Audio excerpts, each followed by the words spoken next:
Bonsoir. Merci de venir si nombreux, malgré l'heure tardive, pour qu'on puisse vous présenter les solutions de la collecte et recyclage de literie professionnelle. Tout d'abord, on peut en profiter pour vous lancer une vidéo qui présente la filière écomobilier. En général, il faut dire tout d'abord que l'écomobilier est un éco-organisme. Est un éco-organisme. C'est bien ou pas?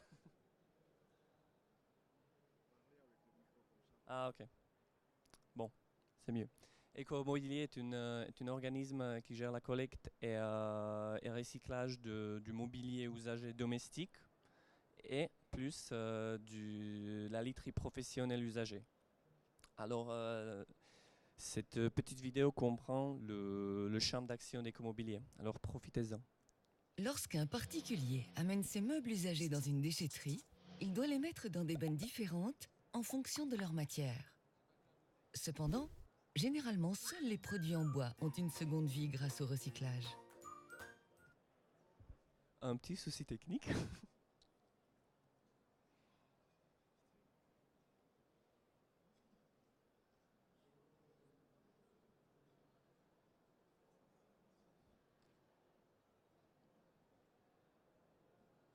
Ah oui.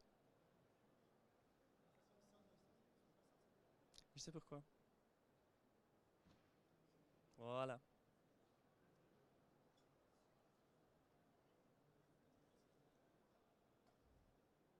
Recyclage pour les meubles grâce à l'éco-participation. Lorsqu'un particulier amène ses meubles usagés,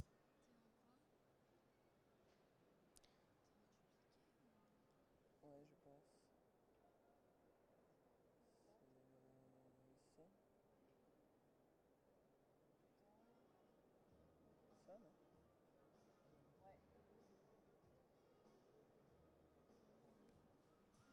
Alors, on peut continuer avec la vidéo. recyclage Et pour voilà. les meubles grâce à l'éco-participation. Lorsqu'un particulier amène ses meubles usagés dans une déchetterie, il doit les mettre dans des bennes différentes en fonction de leur matière. Cependant, généralement, seuls les produits en bois ont une seconde vie grâce au recyclage. Le reste est envoyé en centre d'enfouissement. Pour que davantage de meubles en fin de vie puissent être recyclés, une éco-participation sur le mobilier neuf a été mise en place depuis le 1er mai 2013. Il s'agit d'une contribution ajoutée au prix de vente de chaque meuble. Plus le meuble est lourd et ses matériaux complexes à recycler, plus l'éco-participation est élevée. Ainsi, si elle est de 20 centimes pour les chaises en bois, elle est de 4 € pour les matelas de place. Cette éco-participation est intégralement reversée à l'organisme Écomobilier, dont la mission est de prendre en charge la collecte, le tri et le recyclage du mobilier usagé pour les partenaires participant au programme Écomobilier. La majorité de ces partenaires sont des collectivités, car ce sont elles qui gèrent les déchetteries. Mais on trouve aussi des distributeurs de meubles, des professionnels du secteur et des associations œuvrant pour la réutilisation des vieux meubles. Dans le cadre de ce programme, des bennes écomobilier sont progressivement installées chez les partenaires. Tous les meubles peuvent être jetés indifféremment dans ces bennes, car ils sont ensuite amenés en centre de tri, où ils sont triés afin de les regrouper par famille de matériaux. En effet, chaque catégorie est recyclée différemment. Les meubles rembourrés sont composés de plusieurs matériaux et n'ont pas tous la même forme. Ils nécessitent donc d'être démantelés pour être recyclés ou d'être broyés afin, par exemple, de servir dans les cimenteries comme combustible. C'est ce qu'on appelle la valorisation énergétique. Les meubles en bois sont broyés, notamment pour faire des panneaux de particules. Les meubles en plastique sont triés par catégorie de plastique, broyés et transformés en billes qui servent entre autres à fabriquer des tuyaux. Les matelas sont démantelés afin notamment de récupérer la mousse, car elle peut être utilisée pour faire des panneaux isolants ou des tatamis de judo.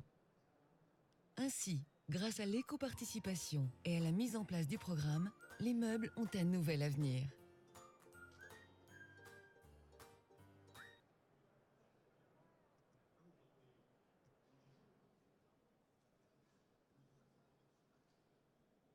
Oh.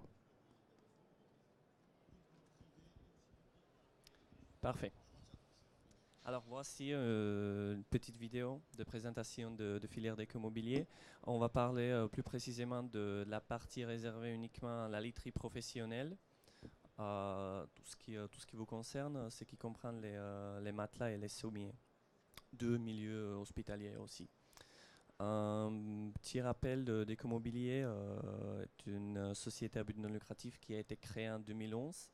Et à partir de 1er mai 2013, une éco-participation est versée à Ecomobilier lors d'achat du nouveau mobilier. Dans ce cas-là, de la literie. Et cet argent est utilisé pour financer la filière de collecte et de recyclage. En bas, on a l'état des lieux de 2012, ça veut dire 55% d'enfouissement, uniquement 25% de recyclage. Et à droite, pour l'année 2017, c'est un peu l'objectif d'Ecomobilier à grimper vers 45% de recyclage et diminuer de plus en plus l'enfouissement. Étant donné tout ce qui concerne la literie, notre point de départ était presque 100% d'enfouissement de matelas. Les sommiers peuvent être démantelés, c'est pratiquement que de bois ou ferraille, mais c'était presque à 100% l'enfouissement des matelas. Et il faut aussi mentionner que il faut au moins, plus ou moins 100 ans pour un matelas qu'il fasse ce qu'il faut un peu sous-sol. Alors, d'où l'importance de collecter et de recycler ensuite la literie, les matelas, puisqu'on peut monter jusqu'au 90% de taux de recyclage au lieu d'enfouissement. Voici, c'est un peu le schéma d'Ecomobilier que vous avez vu pendant la vidéo. Il faut dire que la partie éco-participation qui est à gauche d'écran sert à financer tout ce qui se passe à côté. Pour les services qu'on a préparés pour la literie professionnelle, il s'agit des solutions de reprise des literies usagées, matelas et sommiers provenant d'écoles, d'hôpitaux, de centres militaires, de centres pénitentiaires ou les hôtels. Il faut dire que ces solutions sont entièrement gratuites, mais sont adaptées au volume dont un usager a besoin de se débarrasser. On a une liste très courte des articles inclus. Ce sont le sommier et matelas toute taille et toute matière qu'on peut récupérer et ensuite recycler. À droite, vous voyez les articles exclus, notamment cadre de lit et tête de lit, en fait tout ce qui est autour de lit, qui est le périmètre de notre éco-organisme qui s'appelle Valdelia. Et en bas, une petite nuance semi-électronique du milieu médical qui rentre dans le périmètre de Recilum. Voici les deux grands types de solutions qu'on a déjà mis en place. C'est pour les petits volumes, accès gratuit à des points de collecte à partir de premiers matelas ou sommiers. C'est d'accès vous est offert gratuitement. Et l'autre type de solution, c'est à partir, grosso modo, de 60 matelas d'une certaine quantité qui déclenche une solution d'enlèvement. Ça veut dire nos opérateurs viennent vous déposer soit une benne pour que vous puissiez remplir la benne avec votre literie usagée, ou pour vraiment des gros volumes, des grosses quantités, un semi-remorque qui vient chercher votre literie. Voici un peu le schéma de recyclage et valorisation des produits qu'on collecte. Grosso modo, on collecte les matelas et entre les premières deux étapes, ça veut dire tout avant le démantèlement, on procède à un procédé d'hygiénisation pour garantir la sécurité des gens qui travaillent dans ces sites de démantèlement. Et ensuite, les matelas sont démantelés afin de récupérer différents types de matières, notamment la mousse, vous voyez la ferraille, qui sert ensuite comme les matières premières secondaires pour recréer, retravailler de nouveaux produits. Dans ce petit schéma, on a des panneaux isolants et tatami, mais un peu plus loin dans la présentation, vous allez voir les différents exemples des produits qui sont fabriqués à la base de cette matière première secondaire. Ce que j'aimerais bien de vous encore projeter, c'est un peu l'implantation des nouveaux sites de démantèlement de la literie. Il y aura 7 à la fin d'année 2015, et c'est notamment l'écomobilier qui est principal donneur d'ordre et qui fournit les matelas usagés pour ces sites de démantèlement de la literie. Il faut dire que démanteler un matelas est techniquement assez difficile et assez manuel, et tous les procédés qui sont utilisés lors de ces démantèlements sont assez récents. Voilà les différentes matières issues du démantèlement. Vous voyez une petite image de matelas ressort et différentes couches que matelas peut composer. Les 5 principales matières recyclées sont ressort en ferraille, on estime ça à plus ou moins à 25%. Mousse polyuréthane, de nouveau 25%. Mousse latex à 15%. Textile mélangé aussi 15%. Et laine, c'est un gisement très petit.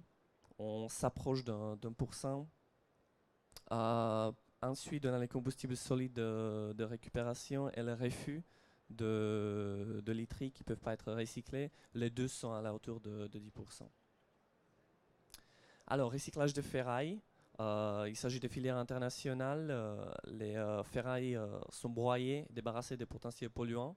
Reste de mousse lors du démantèlement du matelas, des textiles ou enveloppes de restaurants sachets, ce que vous pouvez voir ici, notamment pour les matelas de haute qualité. Les ressorts sont enveloppés dans des sachets soit plastique, soit de tissu de textile. Ils sont ensuite refondus en aciérie. Vous pouvez voir les différents produits qui sont fabriqués à la base de cette matière.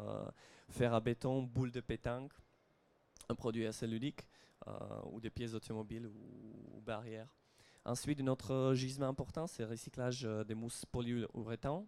Les filières sont implantées notamment en France et en Belgique. Les principales implications sont, on peut intégrer cette matière dans le processus de fabrication de nouveaux matelas. Il y a quelques fournisseurs qui le font, qui sont, disons, éco-responsables. Il sert dans la fabrication de tapis de sport, judo ou combat MMA, comme isolant thermique ou phonique, ou pour les emballages, pour les produits fragiles. Mousse latex, de nouveau filière en France et Belgique.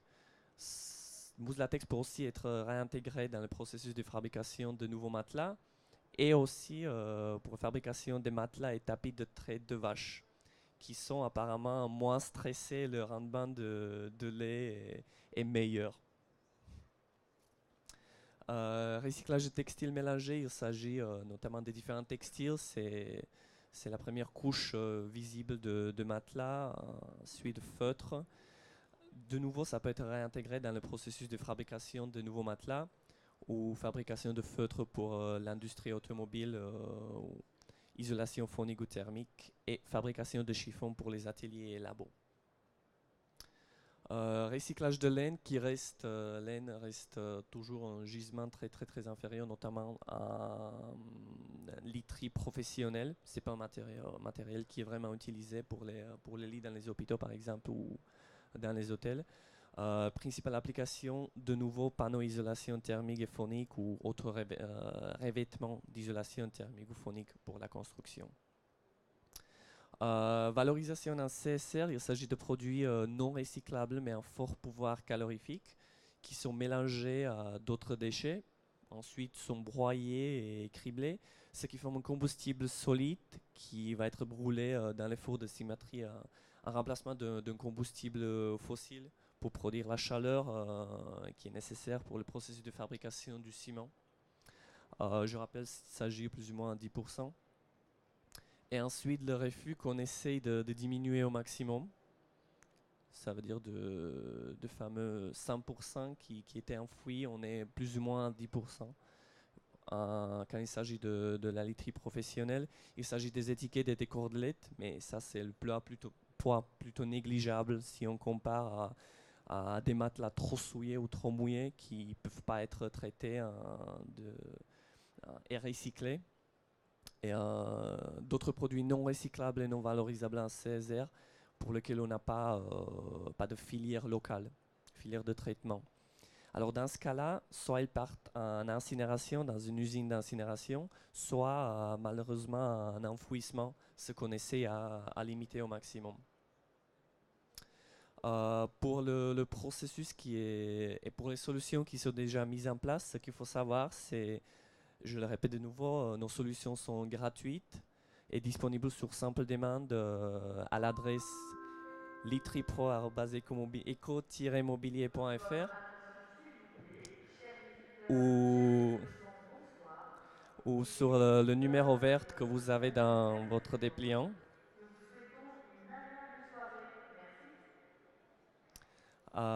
Si vous n'avez pas comme détenteur encore le compte chez nous, chez Ecomobilier, nos services vont se charger pour créer le compte.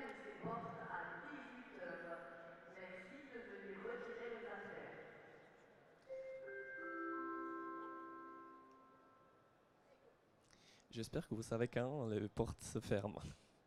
Une autre chose importante, c'est qu'il faut prévoir plus ou moins 2 semaines, surtout pas moins, autour de 2 semaines pour qu'un enlèvement ou pour qu'une opération est prise en charge sur votre site s'il s'agirait d'enlèvement. Une chose aussi importante est que Mobilier n'est pas en mesure pour l'instant d'assurer la manutention. Ça veut dire il faut que vous-même puissiez charger les matelas dans une benne ou dans un semi-remorque. Pour l'instant, on est là. Ce qui va se passer bientôt, c'est qu'au lieu d'envoyer un email ou d'appeler nos services, on va mettre en place un questionnaire en ligne où vous allez saisir, vous voyez combien de matelas, de quel type vous avez, ou de sommiers vous avez besoin de se débarrasser. Et ensuite, ça déclenche une sorte de différentes questions. Par exemple, est-ce que déjà un semi-remorque a accédé sur votre site? Est-ce que vous êtes en mesure qu'on vous envoie un semi-remorque ou est-ce qu'on peut vous envoyer un ben? Bon, il y a plusieurs sortes de questions qui orientent la solution qui est mieux adaptée à vos besoins vers l'une des 3 solutions qui sont maintenant mises en place. Et à la fin, c'est un opérateur d'écomobilier qui va vous contacter. Vous allez renseigner tous les détails, les coordonnées, les quantités. Et c'est un opérateur d'écomobilier qui va vous contacter pour vous informer, pour ensemble mettre en place, par exemple, l'enlèvement ou pour vous donner accès à un point concret d'apport de la literie pro. Bon, ça va pas tarder à mettre en place. Au fur et à mesure, pendant le mois de juin, on sera parfaitement opérationnel pour recevoir les demandes issues de questionnaires en ligne. Puisque les portes se ferment bientôt, je vous donne les coordonnées. C'est soit notre site eco-mobilier.fr, soit le contact email litripro, tout attaché, @eco-mobilier.fr, soit vous pouvez me contacter sur mon email pro si vous auriez des questions, des astuces ou quoi que ce soit. Dites-le nous, on est là pour préparer les besoins qui vous sont vraiment ajustés. Voilà. Merci beaucoup. Sinon, si vous avez des questions, mais j'espère que ça sera limité à 3 questions, 4, comme on n'a pas beaucoup de temps. Mais il vous faut un micro, ouais, c'est bruyant.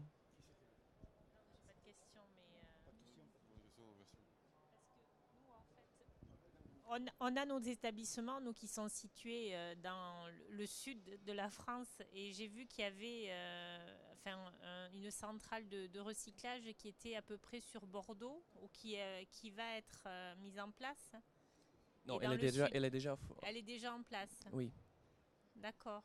La nouvelle, voilà. On l'a réceptionné il n'y a pas longtemps et le processus de recyclage marche. Et après, donc, ça reste à la charge des établissements, le transport jusqu'à ce point de collecte ou comment Non, non, non, non. c'est le point de démantèlement de la literie. D'accord. Si on a plusieurs points de collecte, on a plus de 500 points de collecte qui vous sont disponibles, qui sont un peu partout en France. Et depuis ces points de collecte, il y a un opérateur qui se charge de transporter la literie déjà massifiée dans différents sites de traitement, de démantèlement, Ah, qui après vont se charger d'hygiénisation et après de recyclage. d'accord. Donc, dans le sud de la France, il y a plusieurs points de Ah collecte. oui, oui, les Et points dans le de sud-est aussi. partout. D'accord. Partout et on n'arrête pas à équiper de plus en plus de collectivités de BEM pour qu'on puisse vraiment être présent partout et Ouais. qu'il ne faut pas aller 20 km Ah oui, c'est bien ça, ouais, ça peut être. pour D'accord. faire le dépôt de la laiterie professionnelle ou même si ce n'est pas la laiterie professionnelle pour les particuliers. D'accord. Très bien. Merci. Moi, je voulais savoir juste par rapport aux matelas, parce qu'il y a certains matelas qui doivent être souillés ou contaminés. Je voulais savoir si avant le recyclage, il y avait un traitement Oui. particulier. Si les matelas sont trop souillés, ils ne peuvent pas partir, il faut pas faire, peuvent pas faire partie de recyclage, des matelas qui sont recyclés. Du coup, dans ce cas-là, c'est comme je vous ai montré, ça part un enfouissement. C'est pourquoi on essaie de limiter au maximum ça. Mais normalement, si les matelas sont un peu mouillés, la première partie de traitement sur le site de démantèlement, c'est l'hygiénisation. Et l'hygiénisation peut être soit chimique, soit thermique. Mais ça- L'hygiénisation thermique sèche les matelas. Même s'ils sont un peu mouillés, on a fait un essai, le matelas qui était un peu souillé pesait 18 kg. Il est ressorti après le processus en 10 kg. Mais c'est pas un traitement bactériologique ou. Si, D'accord. si. Vous avez des conventions avec des vendeurs en fait sur les matelas ou non? Est-ce qu'il y a des sociétés en fait qui se sont engagées dans cette démarche parce Dans qu'il y a beaucoup de l'utilisation structures qui font de la location? dans l'utilisation de matières premières secondaires, Non, par exemple, qui nous vendent des matelas ou qui nous les louent en établissement et qui sont engagés dans cette filière de recyclage. il ne s'agit pas de location, mais chaque vendeur, chaque metteur à marché a l'obligation de vendre son meuble avec éco-participation qui nous est versé. Et en fait, c'est nous qui s'occupent de collecte et de recyclage avec ces fonds qui nous sont versés par les vendeurs. Oui, mais en fait, ma question, c'est pas ça. C'est parce on a des fournisseurs qui mettent à la disposition des établissements des matelas en location. Oui. Et ces fournisseurs-là, est-ce qu'il y a une liste en fait de fournisseurs qui est engagée dans la filière de recyclage ou pas? Non. Non. En fait, nous, on ne distingue pas si le fabricant ou le distributeur vend les matelas ou s'il les loue. Mais ça peut être vraiment une discussion intéressante qu'on puisse avoir après. Oui, c'est-à-dire que nous, établissements, on pourrait faire le choix, si vous voulez, d'un fournisseur qui est engagé dans cette filière de recyclage ou pas. Oui, chaque.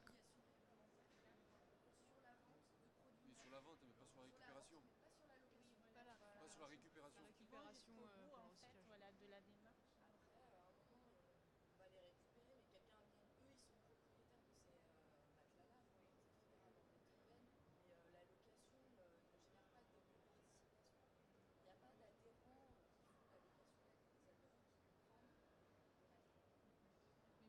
En fait, si c'est lui qui vous loue les matelas, à un moment donné, il a dû les acheter. Et lors de cet achat, une éco-participation en était versée à Écomobilier.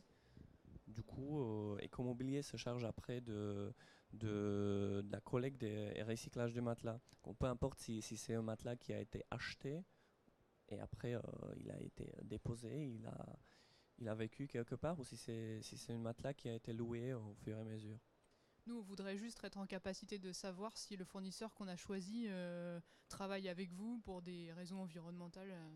Donc vous n'avez pas, par exemple, je sais pas, un petit label ou un petit... En fait, pour être tout à fait honnête, c'est le premier cas de location de matelas que moi personnellement je vois. Oui, Du coup. parce que du coup, nous, si tous nos matelas sont loués, même s'ils sont usés, on s'en fiche, puisqu'on les rend à celui qui nous les a loués, donc on ne sait pas ce qu'il en fait derrière. Mais on Mhm. voudrait savoir si lui, il est dans cette démarche-là. Si nous, Alors on peut tout à fait regarder ça après ensemble. voilà. On va regarder tous nos systèmes d'information pour voir si carrément votre fournisseur est en contact avec Ecomobilier.